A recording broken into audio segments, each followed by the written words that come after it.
राधे राधे बच्चों, कैसे हो सब। उम्मीद है अच्छे होगे और पढ़ाई अच्छे से चल रही होगी। स्वागत है आपका अपने यूट्यूब चैनल पर टीच गुरु पर, जहां आपके हर सवाल के साथ हम हाजिर हो जाते हैं जवाब लेकर। तो चंडीगढ़ टीजीटी 2024 के बारे में हम बात कर रहे हैं, एक इन्फॉर्मेशन कि कितनी पोस्ट पर कितने बच्चों ने अप्लाई कर दिया है, ताकि आपको पता चले कि आपका जो कॉम्पिटिशन है वो कितने बच्चों के साथ है, कितनी सीट में से आपको सिलेक्शन लेना है। ठीक है, तो अगर आपको आपका टारगेट साफ दिखाई देगा तो उसी हिसाब से खुद को प्रिपेयर करोगे ना। तो इस वीडियो का यही मकसद है कि आपको जो थोड़ा सा मोटिवेशन और मिल जाए कि मुझे इतने बच्चों से फाइट करना है अपनी सीट को हासिल करने के लिए। तो उसके लिए आप रेडी हो जाएं। इसमें पूरी इन्फॉर्मेशन जो भी बच्चों के डाउट है सब बता देंगे भाई। उसके बाद अगर आपको टीच गुरु टीजीटी पीजीटी के बारे में, टीजीटी पीजीटी मैथ का कोर्स लेना है, किसी भी टीजीटी पीजीटी एग्जाम की आप तैयारी कर रहे हैं, चाहे वो DSSS भी है, चाहे वो टीजीटी चंडीगढ़ है, चाहे पीजीटी चंडीगढ़ है जो कि हो चुका है पर आगे भी तो आएगा, हर साल ही दे देते हैं ये तो। उसके बाद कोई ऑल इंडिया लेवल पे एग्जाम है टीजीटी पीजीटी मैथ, तो उसके लिए आपको कोर्स अवेलेबल हो जाएगा। ये रहा नंबर, आप इस पर कॉल कर सकते हैं। ऐप में जाके टीच गुरु ऐप डाउनलोड कर लेंगे, डेमो वगैरह देख लें, तसल्ली कर लें, फिर कोर्स लें। ठीक है, क्या बोलते हैं उसको, पहले इस्तेमाल करें फिर विश्वास करें, फैना उसकी ऐड है ना। हाँ, तो पहले डेमो देखें फिर कोई कोर्स परचेज करें, यहाँ से नहीं तो कहीं से भी। ठीक है बच्चों, तो इन्फॉर्मेशन आपके लिए ये है। देखो, उससे पहले इन्फॉर्मेशन देने से पहले मैं आपको एक और बात बता देती हूँ। आज है 21 मार्च। ठीक है, आज का क्या मतलब, क्या नया है इसके अंदर। तो जो 18 मार्च थी वो थी लास्ट डेट फॉर्म भरने की चंडीगढ़ टीजीटी का। अब यहाँ तक आपका फॉर्म भरा जा चुका है। कुछ बच्चों का जो फीस डिपॉजिट में ना इशू आ जाता है कि बैंक कहता है हमारी फीस कट चुकी है, पर जो आपका फॉर्म होता है एप्लीकेशन फॉर्म, वो कहता है कि अनपेड, अब तक फीस नहीं आई है। तो वो इशू रिजोल्व करने के लिए 3 दिन और मिलते हैं। तो आज वही 21 मार्च है, आज लास्ट डेट है। 18 तारीख तक जितने बच्चों के एप्लीकेशन फॉर्म जा चुके हैं चंडीगढ़ एडमिनिस्ट्रेशन के पास, तो उन्होंने उसका ब्यौरा कहते हैं ना, पूरी डिटेल्स दे दिए कि हमारे पास इतने बच्चों के आवेदन आ चुके हैं। पोस्ट है भाई 303 और 60,397 बच्चों के आवेदन आ चुके हैं। ठीक है, तो अब बात करेंगे, घबराना नहीं है इतना बड़ा डेटा देखकर, आपको आपकी पोस्ट देखनी है, फिर उसके हिसाब से कितने बच्चों ने अप्लाई करा। और ये वो बच्चे जो अप्लाई कर चुके हैं, इसमें से कुछ ऐसे होंगे जो बच्चे आज के दिन तक शाम तक अपना फीस डिपॉजिट करा देंगे। अगर कोई बच्चा नहीं करा पाता है तो वो इस कॉम्पिटिशन से आज के दिन ही बाहर हो जाएगा। ठीक है, तो उसके बाद अब देखो, ये तो थी इंफॉर्मेशन अबाउट द डेट।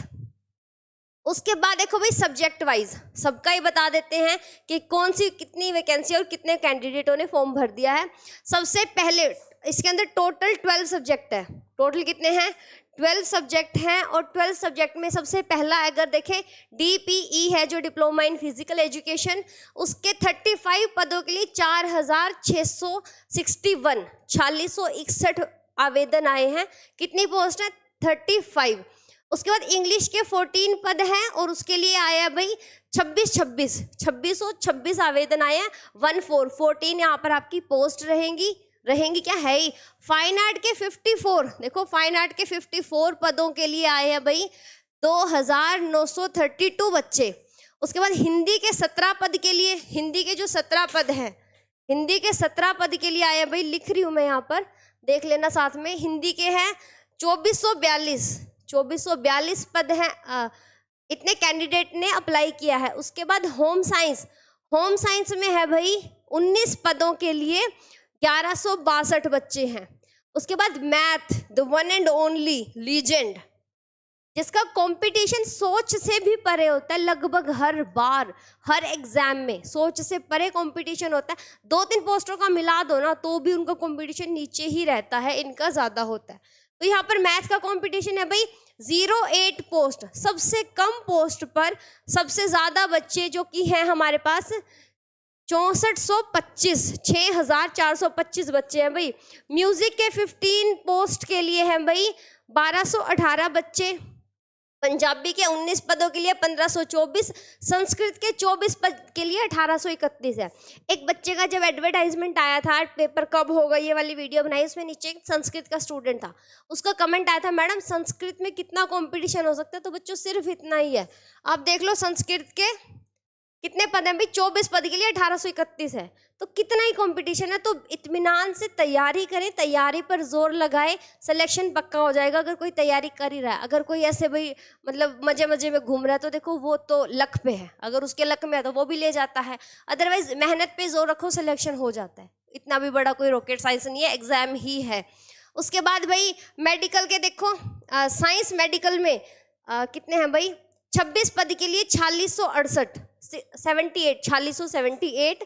उसके बाद नॉन मेडिकल के हैं 48 पद के लिए 7538। सोशल स्टडीज जो है एसएसटी 24 पद के लिए 7587 आवेदन आए हैं, ठीक है।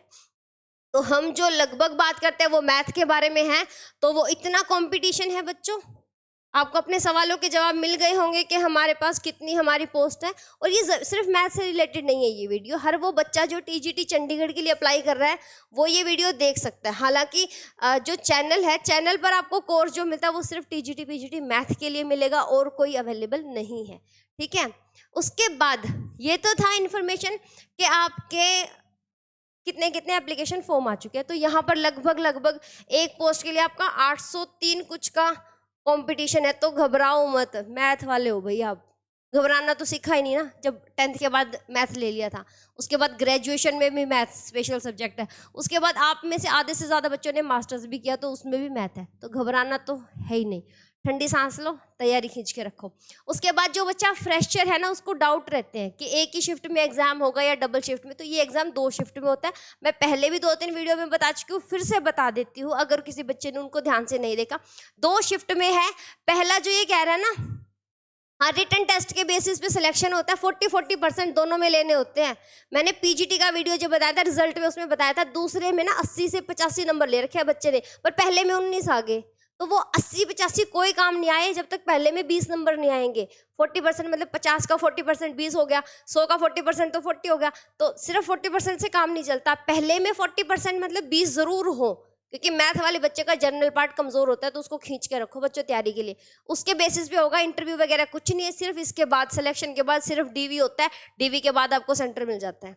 उसके बाद पेपर का जो पैटर्न है वो देखो, सबसे पहला जो 23 से 28 जून के बीच में है, 23 से 28 जून के बीच में आपका एग्जाम होना है। 23 से भी कैसे है देखो, अच्छा इसमें ना लिख नहीं रखा, 22 जून को देखो, जो 22 जून है ना, 22 जून को सबका जनरल शिफ्ट का पेपर होगा। 12 विषयों का जो कॉमन पेपर है वो 50 मिनट का होता है, वो 10:50 तक एक साथ होगी। तो 10 बजे शुरू होगा, 10:50 पे खत्म, और हर किसी का होगा। एक सवाल और है मेरे दिमाग में जो बच्चे ने पूछा था, वो भी मैं बता दूंगी वीडियो के एंड में।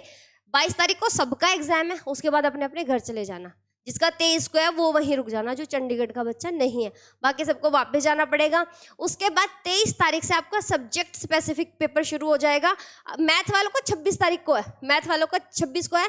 सुबह की शिफ्ट में इंग्लिश है, दोपहर की शिफ्ट में मैथमेटिक्स है। तो उस दिन 26 को भी सुबह इंग्लिश को दे दिया है, शाम वाला मैथ को दे दिया। तो मैथ वाला बच्चा 22 को पेपर देगा, वापस घर जाएगा, 26 को फिर जाएगा, सुबह वाली बस पकड़ के ट्रेन पकड़ के, और शाम का पेपर देगा, शाम तो क्या सुबह घर आ जाएगा, ठीक है। ये आपका बाकी सबका भी है। डेट शीट तो इन्होंने 1 हफ्ते पहले दे दी अपनी, ठीक है। तो अब एक बच्चे का जो डाउट था, एक बच्चे का डाउट ये था कि मेरे पास ना मैथ है, मैथ क्या है, मैंने करा है पीसीएम से उसके पास है ग्रेजुएशन, ठीक है। अब और उसने सीटेट भी क्लियर कर रखा है, सीटेट में भी मैथ और साइंस दोनों आते हैं, ठीक है। अभी दोनों आते हैं, तो ये जो बच्चा है ना वो टीजीटी साइंस और टीजीटी मैथ दोनों के लिए एलिजिबल है। तो मैं सबसे ये कहना चाहूंगी सारे बच्चे अप्लाई करें। अगर दोनों में थे तो कर चुके होगे देखो, और उनके डाउट थे क्या मैं दोनों में दूंगा या जनरल पेपर मेरा एक ही कंसिडर होगा। नहीं बच्चों, आपका रोल नंबर तो 2 ही आएंगे ना, टीजीटी साइंस वाले अलग आएंगे, टीजीटी साइंस के अलग रोल नंबर मिलेंगे, टीजीटी मैथ के अलग रोल नंबर मिलेंगे। इन केस ये देखो, ये भी 22 की शिफ्ट लग रही है, एक ही शिफ्ट में नहीं है, आपका दोनों शिफ्टों में अलग आता है। मेरा खुद का इसमें कोई ज़्यादा एक्सपीरियंस नहीं है, ना मैंने कहीं किसी और वीडियो किसी और टीचर में जब एज ए स्टूडेंट देखा था तो ऐसा कोई केस नहीं आया था। पर मैं आपको ये देता हूँ, अगर ये मॉर्निंग शिफ्ट में आया, ये इवनिंग में अलग शिफ्ट में आया, तो आपका जनरल पेपर हो चुका। उसके बाद आपका मेन जो पेपर है वो तो वैसे ही अलग अलग दिन होना है, तो आप दोनों में दें, क्योंकि आप ही हो सकता है वो अकेले ऐसे बच्चे हों जो दोनों में फाइट कर रहे हैं कुछ और, पर दोनों में ट्राई करें, क्या पता कहाँ जैकपॉट लग जाए। ठीक है, तो दोनों भर्ती होंगे उम्मीद से और दोनों में अप्लाई करें, जिसमें अच्छा स्कोर उसमें सिलेक्शन ले ले। ठीक है, अगर ये होता है कि आप पे दोनों पेपर एक ही शिफ्ट में आ गए हैं तो पता नहीं है मुझे, मैं ऐसे फालतू एडवाइस तो देना नहीं चाहूँगी क्योंकि मेरे पास मैंने अभी तक ऐसा कोई केस देखा ही नहीं है। ठीक है, पर मैंने उस बच्चे को यही एडवाइस दिया था कि आप दोनों अप्लाई करें, आप जाके देखें, आपको एक्सपीरियंस मिलेगा, आपके थ्रू बाकी बच्चों को इन्फॉर्मेशन मिलेगी। ठीक है बच्चों, तो ये था इन्फॉर्मेशन आपके किस बारे में कि कितनी भर्ती है, कितने पद हैं और कितने आवेदन आए हैं। तो अब क्या करना है आपने, ये वीडियो ना डराने के मकसद से नहीं है, ये है कि आपको अपना एम फिक्स करना है, मुझे सिलेक्शन चाहिए मतलब चाहिए, आपको पढ़ना है मतलब पढ़ना है, कंपटीशन देख के डरना नहीं है। और हर जगह ही इतना है बच्चों, आप ही वो एक हो सकते हैं जो डर के चला गया वो तो चला ही गया ना, उसने पढ़ाई रोक दी तो रोक ही दिया, जो डर के भी पढ़ गया वही सिलेक्शन लेके जाएगा। तो अपने हौसले बुलंद करें, खुद को ज़्यादा मोटिवेट करें और पढ़ाई पर ध्यान दें। ठीक है बच्चों, और इन्होंने डेट शीट तो दे ही दिया है, इससे ज़्यादा क्या ही होगा। अब आपके पास हैं गिन के 3 महीने, तो खींच के तैयारी रखें, एग्जाम आपके पास है। बेस्ट ऑफ लक, मिलते हैं और इन्फॉर्मेशन के साथ और वीडियो में। राधे राधे।